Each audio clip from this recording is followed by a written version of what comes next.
નમસ્કાર, આપ જોઈ રહ્યા છો નેશન પ્લસ ન્યૂઝ. હું છું આપની સાથે હેતલ ભગત.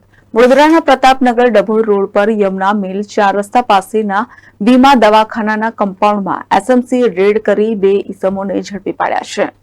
વડોદરા શહેર જિલ્લામાં સ્ટેટ મોનિટરિંગ સેલે સન્નાટો મચાવ્યો છે. એસએમસીએ છેલ્લા 2 દિવસમાં 4 ઠેકાણે રેડ કરી વિદેશી દારૂનો વેપલો ચલાવતા ઇસમો સામે કાર્યવાહી કરી છે. ત્યારે વડોદરા શહેરના વાડી પોલીસ સ્ટેશન હદ વિસ્તારમાં આવેલ પ્રતાપનગર ડભોઈ રોડ પર યમુના મિલ 4 રસ્તા પાસેના વીમા દવાખાનાના કમ્પાઉન્ડમાં એસએમસીએ રેડ કરી વિદેશી દારૂ સહિત કુલ 1.30 લાખનો મુદ્દામાલ જપ્ત કર્યો છે. એસએમસીએ દેવેન્દ્ર વણઝારા અને દેવેન્દ્ર ઉર્ફે અર્જુન પરમારને ઝડપી પાડી વધુ કાર્યવાહી હાથ ધરી છે. તો એસએમસીએ 5 આરોપીઓને વોન્ટેડ જાહેર કર્યા છે. Report Nation Plus News Vadodara.